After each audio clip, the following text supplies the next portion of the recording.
நடுநாடியோடு கூடி நடமாடும் உருவே, நடராஜ நடராஜ நடராஜ குருவே.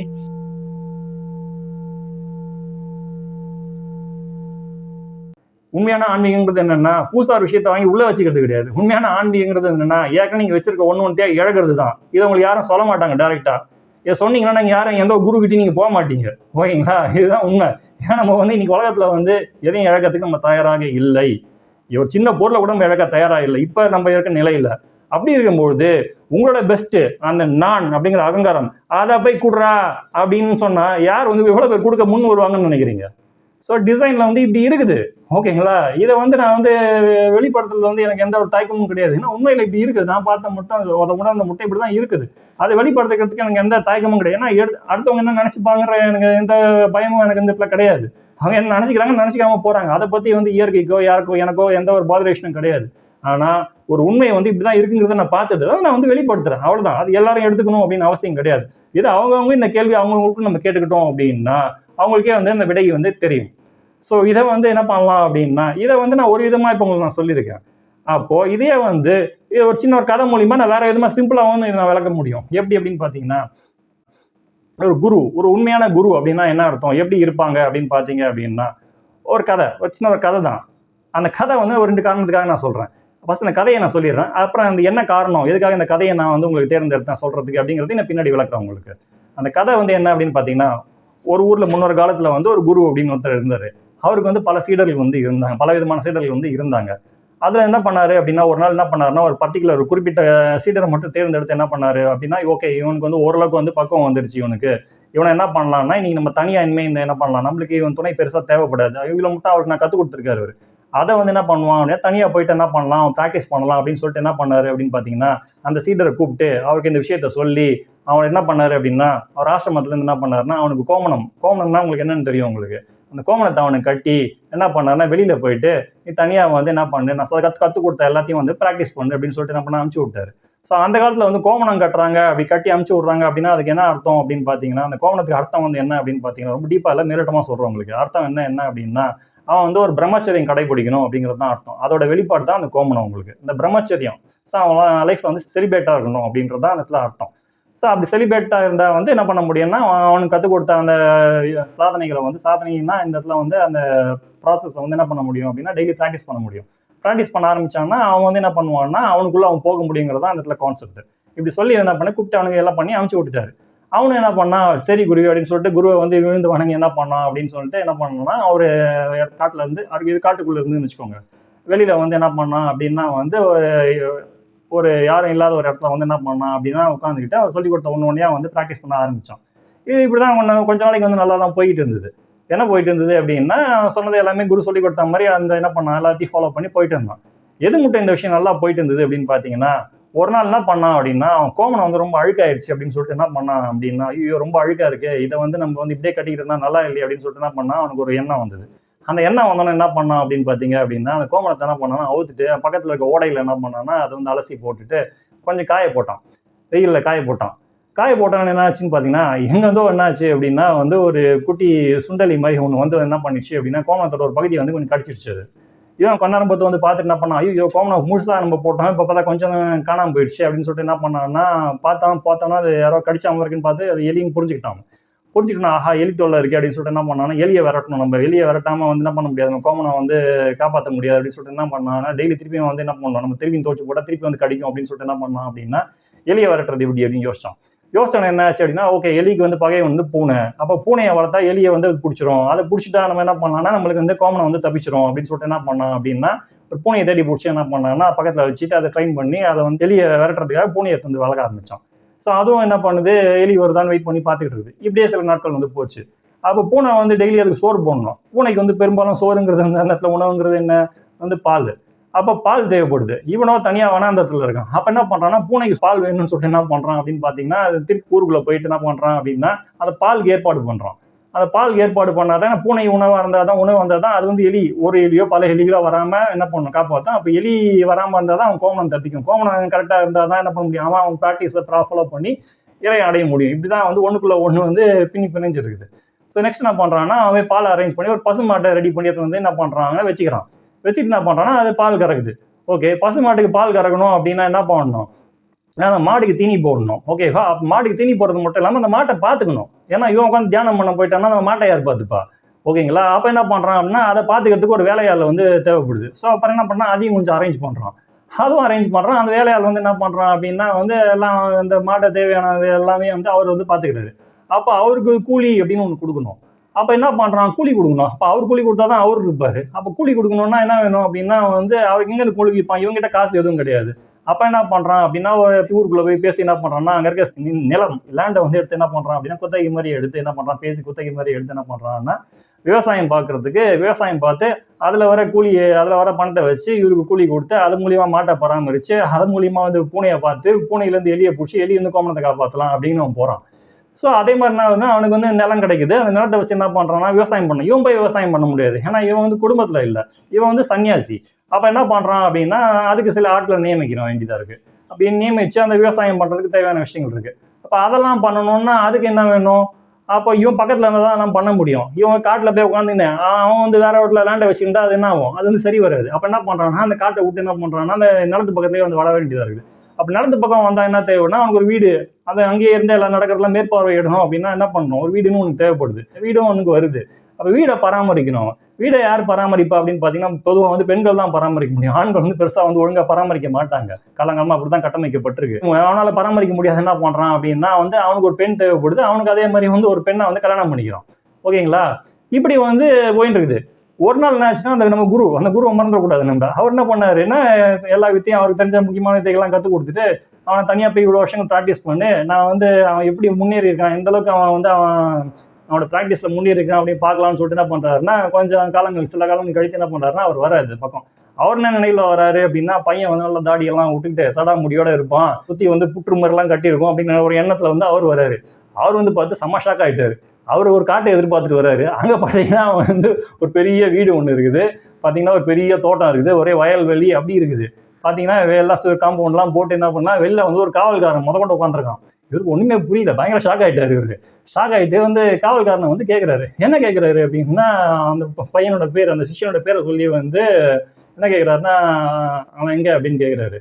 இவன் வந்து என்ன இவன்லாம் சொல்கிறீங்க, அவர் இங்கே எஜமான், அவர் இங்கே முதலாளி, அவரை போய் இப்படிலாம் நீங்கள் சொல்லாமா அப்படின்னா குரு உள்ள நினச்சிக்கிறாரு. ஓ வாரே வா, இப்போ ஒரு எஜமானம் ஆகிட்டார், அவர் சிஷ்யன் எஜமானம் ஆகிட்டாரா அப்படின்னு உள்ளுக்குள்ள அவர் நினச்சிக்கிறாரு. நினச்சிக்கிட்டு என்ன பண்ணுறாரு, அவர் எங்கே அப்படின்னு கேட்டுட்டு உள்ள வீட்டுக்குள்ளே தான் இருக்காரு அப்படின்னா அவங்ககிட்ட பர்மிஷன் ஆகிட்டு என்ன பண்ணுறாங்க, அவர் உள்ளே வர்றாரு. அவரை பார்த்தோன்னா சிஷ்யன் வந்து ரொம்ப சந்தோஷப்படுறான். ரொம்ப சந்தோஷப்பட்டு அந்த பேசிக் அந்த ஃபார்மாலிட்டிஸ்லாம் முடிச்சுட்டு என்ன பண்ணுறாரு, 2 பேரும் தனியாக உட்காந்து பேச ஆரம்பிக்கிறாங்க. அப்போ குரு வந்து என்ன பண்ணுறாரு அப்படின்னா என்ன ஒரு காரியம் பண்ணி வச்சிருக்க, எங்கே வந்து நீ உட்காந்துருக்க, அவன் நடந்ததெல்லாம் சொல்கிறான். கவலைப்படாத, ஒன்றும் பிரச்சனை கிடையாது, நான் இருக்கேன், நான் வந்துட்டேன், திருப்பி உன்னை மீட்டு எடுத்துகிட்டு போயிட்டு அந்த பாத்தில் உன்னை எடுத்துகிட்டு போய் விட்டுறேன், கவலைப்படாத, நான் உன்னை மீட்டு எடுத்து வந்துட்டேன், வா என் பின்னாடி வா அப்படின்னு கூப்பிட்றாரு. அவன் ரொம்ப தெளிவாக ஒன்று சொல்கிறான். இல்லை குரு, எனக்கு வந்து இந்த வாழ்க்கையை தான் எனக்கு ரொம்ப பிடிச்சிருக்குது, அதனால் இதுலேருந்து நான் வந்து வெளில வரேன், நான் விரும்பலை, நான் இப்படியே இருக்கேன், என்னை விட்டுருங்க அப்படிங்கிறான். ஒரு செகண்ட் அப்படி மேலே எங்கேயும் குரு அவனை பார்க்குறாரு. பார்த்துட்டு என்ன பண்ணுறாருன்னா ஒரு வார்த்தை வந்து பேசவே இல்லை. அப்படியே என்ன பண்ணுறாரு, அப்படியே எழுந்து என்ன பண்ணுறாரு, அப்படியே வெளில வந்துட்டார். வீட்டை விட்டு வெளில வந்துட்டு என்ன பண்ணாரு அப்படின்னா கொஞ்சம் தள்ளி போய் ஒரு மறைவான இடத்துல போய் உட்காந்து என்ன பண்ணாருன்னா அவர் தியானம் பண்ண ஆரம்பிச்சிட்டாரு. அவர் தியானம் பண்ண என்ன ஆச்சு அப்படின்னு பார்த்தீங்கன்னா உள்ள இருக்க சீடனுங்க, வீட்டுக்குள்ள இருக்க அந்த சிஷ்யனுக்கு வந்து என்ன ஆயிடுச்சு அப்படின்னு பார்த்தீங்கன்னா திடீர்னு மனம் மாற்ற ஆரம்பிச்சிருச்சு. ஆஹா, எவ்வளோ பெரிய பிளண்டர், எவ்வளோ பெரிய முட்டாள்தனத்தை நம்ம பண்ணிட்டு உட்காந்துட்டு இருக்கோம், எங்கேருந்து எங்கே வந்து நிற்கிறோம் அப்படின்ட்டு என்ன பண்ணுவான், டக்குன்னு ஒரு உணர்வு அவனுக்கு வந்துருச்சு. வந்தவன் என்ன பண்ணுறான் அப்படின்னா அப்படியே விட்டுட்டு என்ன பண்ணுறான்னா குரு கிட்ட போகிறான். ஸோ அவங்க 2 பேரும் திருப்பி வந்து என்ன பண்ணுறாங்க, எல்லாத்தையும் விட்டுட்டு காட்டுக்குள்ளே போகிறாங்க. ஸோ எதுக்கு இந்த கதையை நான் சொல்ல வந்தேன்னா 2 காரணங்களுக்காக தான் இந்த கதையை சொல்ல வந்தேன். என்ன காரணம் அப்படின்னா அந்த இடத்துல வந்து அந்த சம்சாரம்ன்றதுல வந்து மனைவி கிடையாது. ஏன்னா சம்சாரங்கிறதுனா வந்து ஏற்கனவே சம்சாரம்னா என்னன்னு சொல்லியிருக்கேன் உங்களுக்கு. இந்த வெளியில் இருக்க இந்த புற உலகம் இதுதான் வந்து சம்சாரம். இந்த சம்சாரம்ங்கிறது எவ்வளோ ஆழமான ஒரு விஷயம், எவ்வளோ வந்து ஒரு பவர்ஃபுல்லான ஒரு விஷயம் அப்படின்னு காட்டுறதுக்காக இந்த கதை. ஓகேங்களா? முதல்ல அந்த ஒரு எண்ணம், என்ன எண்ணம், அந்த கோவணத்தை காப்பாற்றணுங்கிற ஒரு எண்ணம் அவனை எடுத்துகிட்டு போய் எங்கே போய் விட்டுது அப்படின்னு பார்த்தீங்கன்னா ஒரு இவ்வளோ பெரிய பந்தத்தில் கொண்டு போய் விட்டுது. அது தப்பே கிடையாது. தப்பு ரைட்டுங்கிற ஆஸ்பெக்டில் இதை நான் பேசல. என்ன சொல்ல வரேன்னா ஏற்கனவே கோடான கோடி மக்கள் வந்து நம்ம ஏற்கனவே இந்த சம்சாரத்தில் தான் வந்து விரும்பினாலும் விரும்பாட்டியும் உள்ள வந்து இருக்கும். ஓகேங்களா?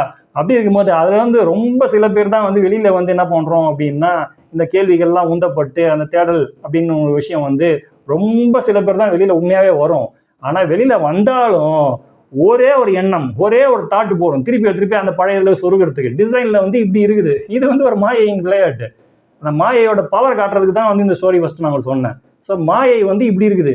ஏற்கனவே கோடான கோடி பேர் 800 கோடி பேர் இப்போ நம்ம இந்த உலகத்தில் வாழ்ந்துட்டு இருக்கோம் சராசரியா தோராயமா அப்படின்னா, அதில் எவ்வளோ பேர் உண்மையான ஆன்மீக தேடல் இருக்காங்கன்னு பார்த்தீங்கன்னா விரல விட்டு எண்ணிடலாம். அப்படி இருக்கும்போது அதையும் வந்து திருப்பியும் வந்து ஒரே ஒரு எண்ணம் திருப்பி எடுத்துட்டு போய் எங்கேயோ உட்காந்து ஆரம்பிச்ச இடத்துல திருப்பி வச்சிட முடியும் அப்படின்னா அவ்வளோ பவர்ஃபுல்லாக இருக்குது அந்த மாயை அப்படிங்கிற விஷயம், அந்த சம்சாரங்கிற ஒரு விஷயம் வந்து இவ்வளோ பவர்ஃபுல்லாக இருக்குங்கிறது. இது முதல் காரணம் அந்த கதை சொன்னதுக்கு. ரெண்டாவது காரணம் வந்து ஒரு உண்மையான குரு அப்படின்னா யார், எப்படி இருப்பார் அப்படின்னு பார்த்தீங்க அப்படின்னா இப்படிதான் இருக்கணும். இந்த மாதிரி ஒரு குரு நம்மளுக்கு அமைஞ்சுது அப்படின்னா கவலையே பட வேணாம். நம்ம ஃபுல்லாக எல்லாமே ஃபுல் சரண்டர் ஆகிட்டு அவர்கிட்ட நம்ம என்ன பண்ணலாம், அவர் எங்கே கூப்பிட்டாலும் நம்ம போகிறதுக்கு ரெடியாக இருக்கலாம். ஆனால் இன்னைக்கு நமக்கு குரு நமக்கு நினச்சிக்கிட்டு இருக்க நம்ம குருக்கள் யாரு, அவங்க யாராவது நம்மளுக்கு வந்து இப்படி நம்ம காப்பாற்றுவாங்கன்னு நீங்கள் நினைக்கிறீங்களா? கண்டிப்பாக வந்து என்ன கேட்டிங்கன்னா வந்து ஒரு பெரிய கேள்விக்குறி தான். ஏன் அப்படின்னு பார்த்தீங்கன்னா என்றைக்குமே ஆன்மீகம் ஒன்ஸ் அவங்க வந்து அவங்க சீடர்லாம் வந்து சிஷ்யனா வந்து அவங்களை ஏற்றுக்கிட்டாங்க அப்படின்னா கடைசி மட்டும் அந்த இறை அவங்க உணர்ற மட்டும் அவங்க அதை அந்த பொறுப்பாக வந்து ஏற்றுப்பாங்க. அப்படி ஏற்றுக்கிட்டா தான் அவங்க உண்மையான குரு. ஓகேங்களா? விஷயம் வந்து உள்ள இப்படி இருக்குது. ஆனால் இன்னைக்கு நம்ம குருன்னு சொல்லிட்டு நம்ம காசு கொடுத்து வாங்குற குருவோ இல்லாட்டி நம்மளுக்கு டெக்னிக் கற்றுக் கொடுக்குற குருவோ நம்மளை கடைசி மட்டும் இப்படி பார்த்துப்பாங்கன்னு நினைக்கிறீங்களா? கண்டிப்பாக கிடையவே கிடையாது. இதை தான் வந்து நான் போலி குருன்னு சொல்கிறேன். அவங்க ஏமாற்றுவாங்கன்ற எண்ணத்தில் நான் சொல்லலை. உள்ள வந்து டிசைனில் வந்து இப்படி தான் இருக்குது. ஓகேங்களா? ஸோ அப்போ இந்த இடத்துல நம்ம தெரிஞ்சுக்க வேண்டிய விஷயம் வந்து அப்போது உண்மையாகவே தேடல் நம்மளுக்கு இருக்கா, அந்த உண்மையாகவே அந்த ஆன்மீகம் அப்படிங்கிற விஷயத்தில் தேடல் இருக்கா? அப்படி தேடல் இருக்கு அப்படின்னா வந்து இப்போ சீடன் ஆகணும்னா அப்போ அதுக்கு என்ன தகுதி, முதல்ல என்ன பக்குவம் தேவைப்படும் அப்படின்னு கேட்டிங்கன்னா என்னோட புரிதல் நான் 2 விஷயத்த வந்து சொல்லுவேன். அது சீடன் உண்மையான தேடல் இருந்து அந்த சீடன் அப்படின்னா என்ன பக்குவம் தேவைப்படும் அப்படின்னு பார்த்தீங்கன்னா முதல்ல நம்மளுக்கு உண்மையாக இருக்கணும். நான் அடுத்தவங்க உண்மையாக இருக்கிறத பற்றி நான் பேசவே இல்லை. நமக்கு உண்மையாக இருக்கணும். ஏன்னா இதை சாதாரணமாக ஒரு வார்த்தையில் சொல்லிடலாம். ஆனால் அது செயலில் கொண்டு வரதுங்கிறது அவ்வளோ கடினமான விஷயம். இன்னைக்கு பார்த்தீங்கன்னா நமக்கு உண்மையாக இருக்கிறது அப்படின்னா என்ன இருக்குன்னா ஏற்கனவே நம்ம முன்னாடி என்ன சொன்னோம், நம்ம வந்து ஃபிசிக்கல் பாடி, மைண்டு, மனம், அப்புறம் வந்து ஆன்மாவாக இருக்கும். ஆனால் ஆன்மாங்கிற அனுபவத்தில் இல்லாமல் இருக்கும். ஆனால் பாடி, மைண்ட் அப்படின்னு இருக்கும். ஸோ அப்போ அந்த எண்ணத்துலையும் நம்ம என்னெல்லாம் நினைக்கிறோமோ அதை நம்மளால் அப்படியே முழுசாக எந்த ஒரு சென்சாரும் பண்ணாமல் நம்மளால் வார்த்தையில் எடுத்துட முடியும்னு நினைக்கிறீங்களா? அப்படியே அது வார்த்தையில் வந்தாலும் அதை அப்படியே செயல்லையும் அப்படியே பிரதிபலிக்கும் அப்படின்னு நினைக்கிறீங்களா? ஸோ அதுதான் வந்து நம்ம ஒத்திசைவாக இருக்கிறது. நம்ம இன்னைக்கு ஒத்திசைவாக அப்படி இருக்குமா அப்படின்னு பார்த்தீங்கன்னா நம்ம உள்ள நினைக்கிறது அப்படியே எல்லாத்தையும் வெளிப்படுத்த மாட்டோம் வாயால். அப்படி வாயால் வெளிப்படுத்துறது எல்லாத்தையும் செயல் எடுத்துட மாட்டோம். ஸோ நம்மளே அப்படி பல கூறாக பிரிஞ்சிருக்கும். ஸோ நம்மளே நமக்கு முதல் உண்மையாக இல்லை. இது ஒரு விதமான விளக்கம் அதுக்கு நமக்கு உண்மையாக இருக்கிறதுங்கிறது. ஸோ இதே ரொம்ப கடினமான விஷயம். முதல்ல நமக்கு வந்து நம்ம உண்மையாக இருக்கணும். அடுத்தவனுக்கு உண்மையாக இருக்கிறத பற்றிலாம் நம்ம பேசவே வேணாம். அடுத்தவங்கிறதே வந்து இந்த இடத்துல வந்து ஏமாற்று வேலை. நம்ம தான் நம்மகிட்ட க்ளோஸாக இருக்கும். ஸோ உண்மையான ஆன்மீகத்துக்கு முதல் தேவை வந்து அந்த உண்மை அப்படிங்கிற விஷயம் அதுதான் அடித்தளமாக வைக்கணும். அதுலேருந்து தான் நம்ம ஆரம்பிக்கணும். ஆரம்பத்திலேயே ஒரு பொய்யை ஆரம்பிச்சுட்டு ஒரு உலகத்திலேயே வந்து சத்தியத்தை போய் நீங்கள் பிடிக்கணும் அப்படின்னா பிடிக்க முடியாது நம்மளால. ஓகேங்களா? அந்த ரோட்டில் இந்த முனையில் நம்ம இருக்கோம், ரோட்டில் அந்த முனையில் அது இருக்குது. ஓகேங்களா? ஸோ அதனால தான் சொல்கிறேன், ஆரம்பிக்கிற அந்த அடித்தளமே நம்ம அடித்தளையும் உண்மைங்கிற ஒரு அடித்தளத்துலேருந்து ஆரம்பிக்கணும். ஸோ முதல் இது. ரெண்டாவது வந்து என்ன பண்ணணும் அப்படின்னு பார்த்தீங்கன்னா ஒழுக்கம் அப்படிங்கிற ஒரு விஷயம் வந்து வேணும். ஒழுக்கம்னா ஒன்றும் மொராலிட்டியை பற்றி நான் பேசவே இல்லை. இந்த சொசைட்டி சொல்லி கொடுத்தாங்க மொராலிட்டிஸ், அந்த 10 கமாண்ட்மெண்ட்ஸ் அந்த மாதிரி விஷயங்களை பற்றி நான் ஒழுக்கம்னு சொல்ல வரல. இந்த சுய ஒழுக்கம் அப்படின்னு ஒன்று வேணும். ஆன்மீகத்துக்கு இது 2 தான் வந்து ரொம்ப அத்தியாவசியமான அடிப்படையான வந்து தேவை. இது 2ம் வந்து அது என்னெல்லாம் டீப்பாக தேவைன்னா பின்னாடி பார்க்கலாம். இது 2ம் நமக்கு வந்து இல்லை, இல்லாட்டி இது 2ம் என்னால் பண்ணவே முடியாது அப்படின்னு வச்சிங்கன்னா நீங்கள் இந்த ஜென்மத்தில் அந்த எண்ணம் நிலையில் இருக்கிற மட்டும் ஆன்மீகிற ஒரு விஷயத்தை வந்து நீங்கள் வந்து இட்ஸ் பெட்டர் டு ஃபர்கெட். ஏன்னா இது 2 தான் வந்து ரொம்ப அத்தியாவசியமான தேவை தான் வந்து தகுதி. இந்த தகுதியெல்லாம் இல்லாமல் நீங்கள் ஒரு சீடனாகவே ஆக முடியாது. நீங்கள் சீடனே ஆக முடியாத பட்சத்தில் உங்களுக்குரிய குருவை வந்து என்ன பண்ணாது, நேச்சர் வந்து உங்களுக்கு இயற்கை வந்து உங்களுக்கு அனுப்பாது. அப்போ நீங்களா தேடி போகிற மட்டும் என்ன பண்ண முடியாது, இவர் தான் உண்மையான குருன்னு உங்களால் ஐடென்டிஃபை பண்ண முடியாது. ஏன்னா அந்த நிலையில் இப்போ அந்த அனுபவம் உங்களுக்கு இல்லைங்கிறது தான் அந்த இடத்துல பிரச்சனை. ஸோ புரியுதுங்களா? இவ்வளோ சிக்கலாக இருக்குது உள்ள விஷயம். ஓகேங்களா? இதனால தான் சொல்கிறேன் உங்களுக்கு, குருவை தேடுறதை விட்டுட்டு நம்ம இந்த சிஷ்யன் உண்மையாக அந்த தேடல் நம்மளுக்கு இருக்கா, தேடல் இருக்கணும்னு அவசியமே கிடையாது. அதை நான் சொல்லிட்டாங்களே 3 விதமாக. உண்மையான ஆத்திகவாதிக்கு எந்த ப்ரூஃபும் தேவை கிடையாது, உண்மையான நாத்திகவாதிக்கு எந்த ப்ரூஃபும் அங்கேயும் தேவை கிடையாது. நான் 2 கெட்டானா நம்ம இருக்கும் பாருங்க. இவங்க தான் பெரும்பான்மையான மக்கள். அவங்க சில சமயம் அவங்கள ஆத்திகவாதியாக நினச்சிக்கிறாங்க, நம்பிக்கிறாங்க. சில சமயம் வந்து அவங்கள நாத்திகமாக நினச்சிக்கிறாங்க. அந்த குழப்பத்தில் இந்த 2மா சுற்றிட்டு இருக்கவங்களுக்கு உண்மையான குரு என்ன பண்ணுவார் அப்படின்னா எந்த ஒரு ஆன்மீக போதனையும் கொடுக்க மாட்டார். உண்மையான குரு அதான் சொன்னேன். போலியான குரு என்ன பண்ணுவாங்க, அந்த டெக்னிக் வச்சுக்கோ, இந்த டெக்னிக் வச்சுக்கோ, வேணுட்டே பண்ணல. டிசைனில் எப்படி இருக்குது அதை வச்சு நீங்கள் எங்கேயும் போய் உண்மையான சத்தியத்தை போய் அடைய முடியுமா, நீங்கள் ஞான நிலைக்கு போக முடியுமா, நீங்கள் ஒரு குருவாக மாற முடியுமா? கண்டிப்பாக மாற முடியாது. ஏன்னா உள்ள வந்து விஷயங்கள் அவ்வளோ காம்ப்ளிகேட்டடாக இருக்குது. ஓகேங்களா? அவ்வளோ சிக்கலாக இருக்குது விஷயங்கள். ஸோ அதை தான் நான் வந்து உங்களுக்கு சொல்கிறேன், ரொம்ப சிம்பிளாக தான் உங்களுக்கு சொல்கிறேன். ஓகேங்களா? ஸோ இதெல்லாம் நம்ம தகுதி ஆகிட்டோம் அப்படின்னா நெக்ஸ்ட்டு என்ன நடக்கும் அப்படின்னு பார்த்தீங்கன்னா இயற்கை என்ன பண்ணும், நீங்கள் உண்மையாகவே சீடன் அப்படிங்கிற ஒரு நிலைக்கு நம்ம தகுதி ஆகிட்டோம் அப்படின்னா நேச்சர் என்ன பண்ணும் அப்படின்னா வந்து உங்களுக்குரிய குரு அனுப்பிவிடும்னு சொன்னேன். அந்த குரு வந்து ஒரு ஆளாக தான் இருக்கணும் அப்படின்னு அவசியமே கிடையாது. அந்த குரு வந்து எந்த ஒரு கெட்டப்ல நீங்க எதிர்பார்த்த எந்த கெட்டப்லையும் அவர் இருப்பாரு அப்படிங்கிற அப்படி ஒரு இதுவும் வந்து கிடையாது. அவர் எப்படி இருப்பாருன்னே ஃபர்ஸ்ட் உங்களால தேர்ந்தெடுக்க முடியாது. நீங்க நினைக்கிற மாதிரியே வந்து எல்லாமே எந்த கெட்டப்லையும் அவர் இருக்கவே மாட்டாரு, எந்த பில்டப்பும் இருக்காது அவருக்கு. அவர் குருன்றே வெளில காட்டிக்கவே மாட்டார். உண்மையான ஆன்மீகவாதிங்கிறது வந்து அப்படிதான் இருப்பாங்க. அவங்க ஆன்மீகவாதின்னு வெளில ஒரு துளி கூட காட்ட மாட்டாங்க. காட்டுறவங்க எல்லாம் வந்து கேட்டிங்கன்னா வந்து அதெல்லாம் வந்து வெறும் வியாபாரம் அப்படின்னு தான் நான் சொல்லுவேன். அதனால அடிச்சு சொல்ல முடியும் வந்து எனக்கு. ஓகேங்களா? ஸோ அப்போ நீங்க அந்த சீடனுங்கிற அந்த தகுதியை பக்குவத்தை நம்ம வந்து இப்போ ஏற்படுத்திக்கிட்டோம் அப்படின்னா என்ன நடக்கும் நம்மளுக்கு முதல்ல அப்படின்னு பார்த்தீங்கன்னா, நமக்குரிய குரு வந்து நம்மளுக்கு வந்து வழங்கப்படும் அப்படின்னு சொன்னேன். நம்ம குரு நம்மளை தேடி வருவார். என்னது? குரு தான் வந்து ஒரு சிஷ்யனை தேர்ந்தெடுக்க முடியும். ஒரு சிஷ்யன் வந்து சீடன் வந்து ஒரு குருவை தேர்ந்தெடுக்க முடியாது. டிசைன்ல அப்படிதான் இருக்கு. ஓகேங்களா? இவன் கரெக்டான சிஷ்யன், இவனுக்கு கொடுக்கலாம் அப்படிங்கிற இது வந்து குரு தான் வந்து டிசைட் பண்ணுவாரு. ஓகேங்களா? இன்னைக்கு போறவங்கலாம் வாங்க இவ்வளவு அமௌண்ட் எடுத்துட்டு வாங்க, என் ஆசிரமத்துக்கு வாங்க, என் இதுக்கு வாங்க அப்படின்னு சொல்லி அதுதான் நடந்துட்டு இருக்கும் உலகம் பூரா பெரும்பாலும்.